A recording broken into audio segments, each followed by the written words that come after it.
Depuis samedi, depuis le 1er janvier, le barreau de Guyane a changé de bâtonnier. Maître Fabienne Landry a officiellement pris ses fonctions suite à son élection de juin dernier. Élue pour un mandat de 2 ans, elle succède à Patrick Lingibé qui lui a remis le bâton il y a une quinzaine de jours maintenant. Alors que le monde de la justice traverse une période plus que délicate avec une mobilisation sans précédent qui a réuni magistrats, avocats et greffiers. Quel regard sur la justice en Guyane et quelle situation plus précisément pour les avocats guyanais? Pour y répondre, nous sommes ce matin avec Fabienne Landry. Bonjour. Bonjour Monsieur Zamit. Merci Bonjour beaucoup. À tous les auditeurs de Radio Pays. Merci beaucoup d'avoir accepté notre invitation et d'être la première invitée du 7h en cette nouvelle année. Vous êtes avocate en Guyane, vous exercez depuis presque une quinzaine d'années, c'est bien ça? C'est ça, voilà, exactement. Vous êtes donc le nouveau bâtonnier du barreau de Guyane. D'ailleurs, bâtonnière ou bâtonnier, qu'est-ce qu'il faut dire en termes de terminologie? Comme vous le souhaitez, il n'y a pas de règles en la matière. C'est vrai qu'on a un mouvement de féminisation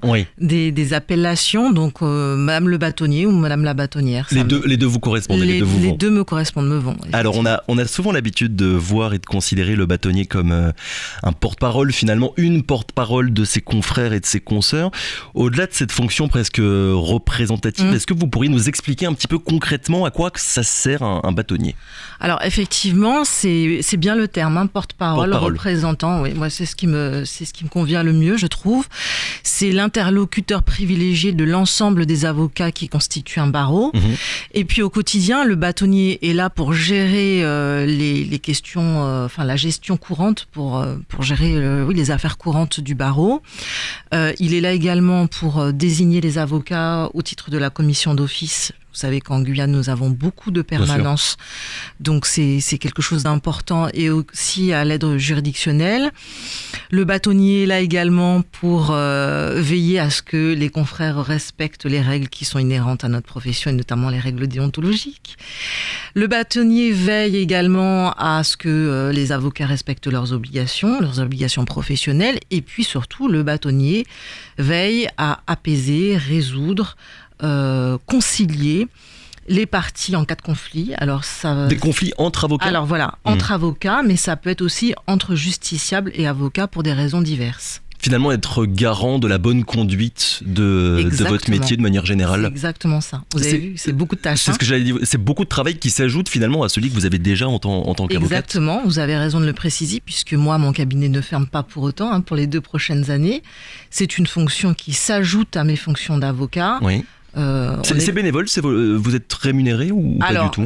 On peut potentiellement être rémunéré si les finances de l'ordre le permettent, ce qui n'est pas forcément évident. Donc c'est pas certain que cette fonction puisse m'être rémunérée sur les 2 prochaines années. En tout cas, membre du Conseil de l'Ordre, puisqu'il faut le dire aussi que le bâtonnier n'est pas seul, il travaille pas seul, il peut pas accomplir tout ça tout seul, c'est pas possible. Il est accompagné d'un certain nombre de membres, donc une équipe autour de lui, 12 membres. Et là, ce qu'on appelle les MCO, les membres du Conseil de l'Ordre, dont j'ai été membre pendant 7 ans. C'est ce que j'allais vous dire. Oui. Voilà. Le goût ordinal, il est venu de là. Si aujourd'hui j'accède à cette fonction, c'est pas par hasard. C'est parce que avant, j'ai été membre du Conseil de l'Ordre pendant 7 ans et que j'ai travaillé aux côtés de bâtonniers formidables. Le bâtonnier Régine Guérel-Sobeski, le bâtonnier Robot Cassildé, le bâtonnier Boucher, dont j'ai été la secrétaire pendant 3 ans. Et bien évidemment, le bâtonnier Lingibé.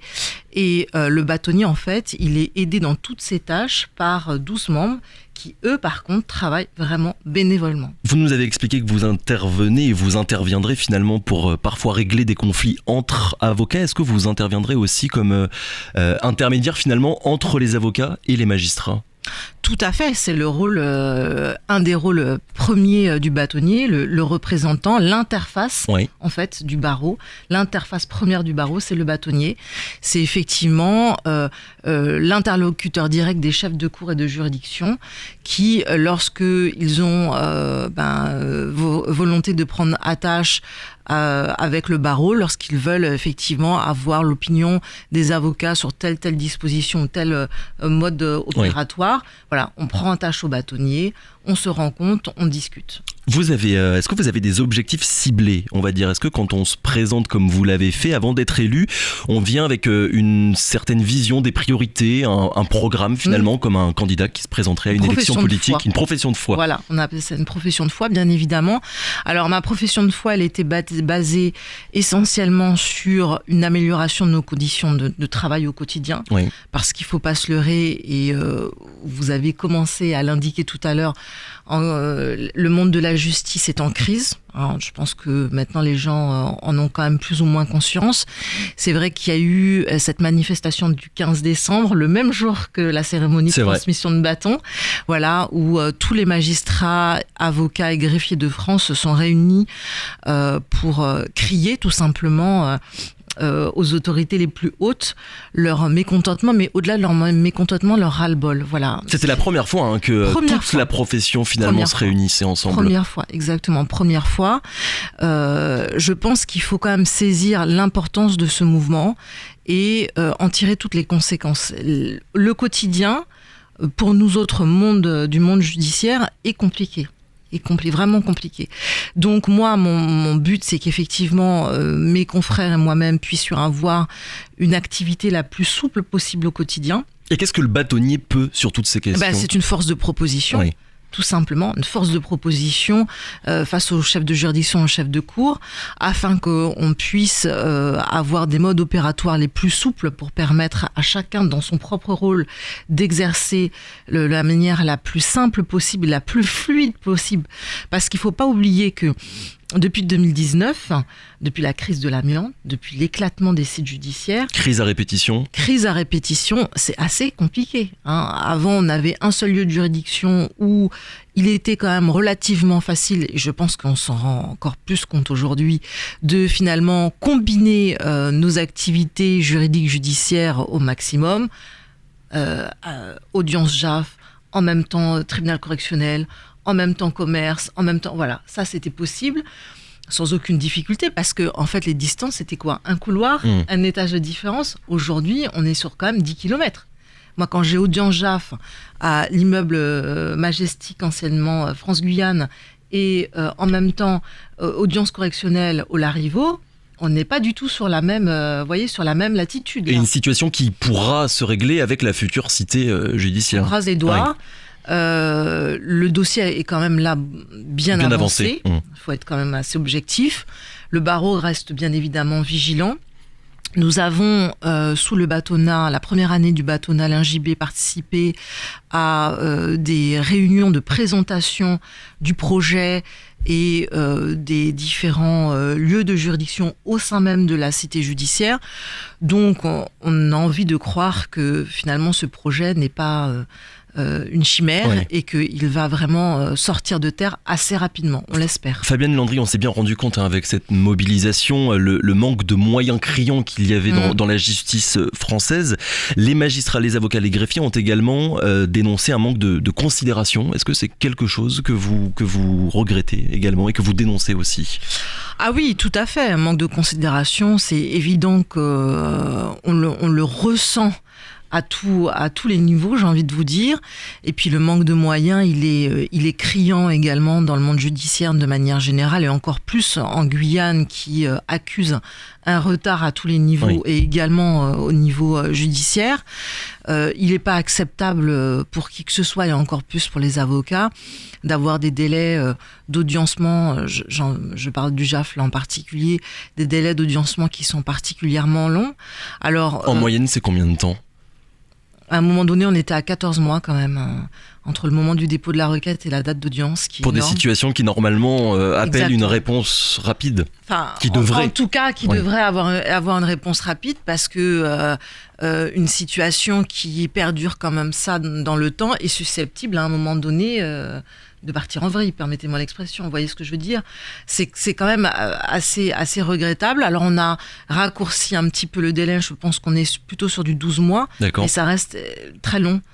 Et pas parce qu'il n'y a pas de volonté, pas parce qu'on ne veut pas, mais tout simplement parce que les moyens ne sont pas mis en place, parce que, tout simplement, peut-être qu'il faudrait un magistrat supplémentaire, mais s'il y avait un magistrat supplémentaire, il faudrait qu'il y ait aussi des greffiers, parce que injuste en greffier, ça fonctionne pas. Et pour ça, il faut affecter des moyens. Il y a des liens entre la situation que traversent les magistrats, les greffiers, et celle que traversent également les avocats. Les deux sont liés finalement. En fait, les deux sont liés. À partir du moment où les magistrats et les greffiers tirent la sonnette d'alarme en disant nous sommes dans une situation catastrophique, nous n'avons pas suffisamment de moyens pour travailler au quotidien, nécessairement, nous, avocats, on est impactés. Oui. On est impactés au quotidien. Est-ce que vous avez l'impression que la population de manière générale, même si ça ne veut pas dire grand-chose, mais que les justiciables ont conscience des difficultés que traverse la justice et plus précisément les avocats ?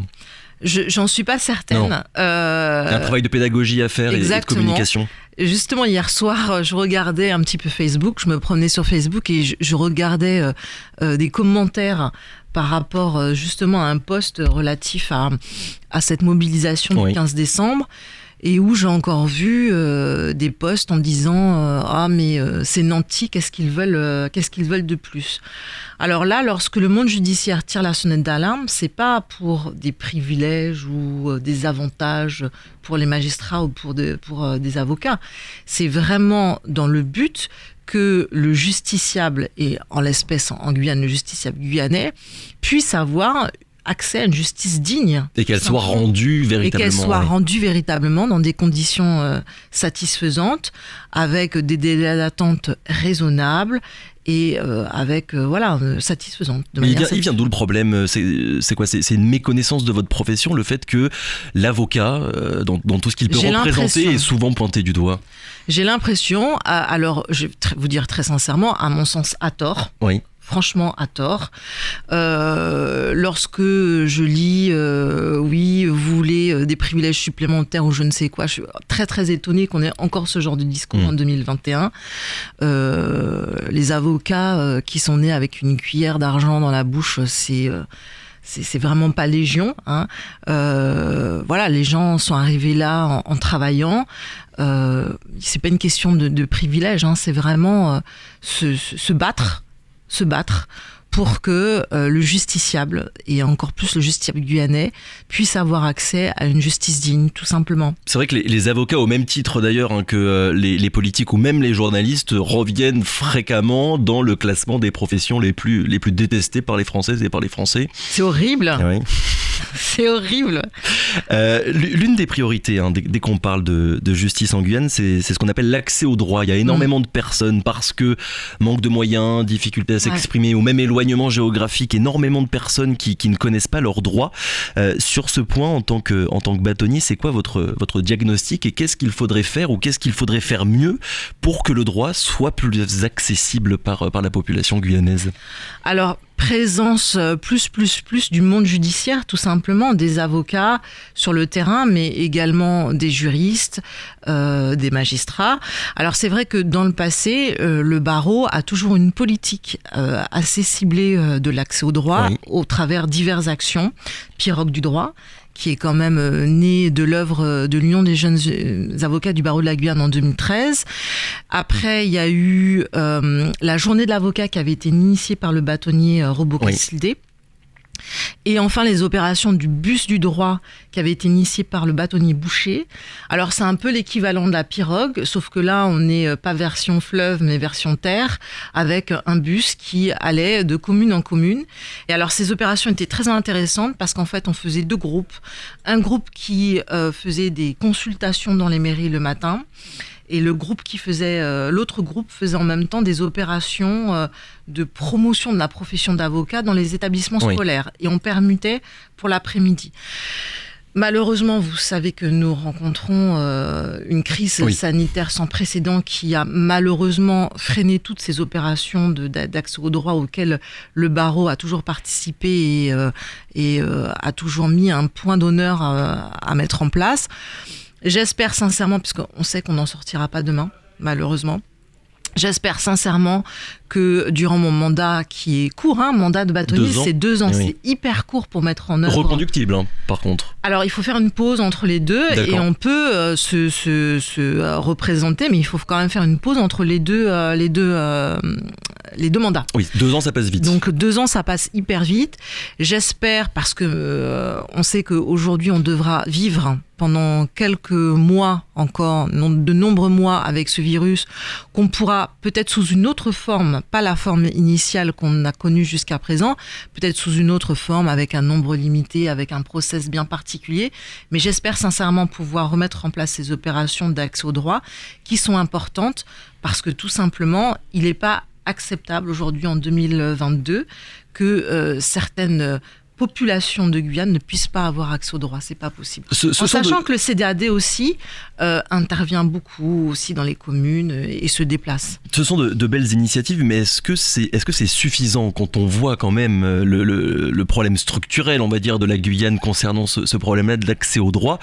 Est-ce que ça n'est pas un petit pansement finalement, aussi belle soit-elle cette initiative, il ne faudrait pas plus de moyens? Alors, certainement que c'est peut-être pas suffisant, mais j'ai envie de vous dire, il vaut mieux au moins assurer ça, d'accord ? Au moins, les gens qu'on pourra toucher, ils seront au moins touchés, ce sera déjà fait. Donc c'est pour ça que je pense que ces opérations doivent être reprises le plus rapidement possible, si bien évidemment le contexte sanitaire nous le permet, avec un process bien particulier, comme je vous le disais tout à l'heure. Maintenant, c'est évident que ce sera jamais suffisant. C'est jamais suffisant, parce que aussi la configuration géographique de la Guyane est assez particulière, et que 80 avocats, 79 plus exactement, tous quasiment centrés sur l'île de Cayenne, c'est compliqué de toucher toute la population guyanaise. 2 avocats à Saint-Laurent. 79 avocats partout en Guyane. Est-ce que vous avez une idée du nombre d'avocats supplémentaires qu'il faudrait pour qu'il y en ait suffisamment ?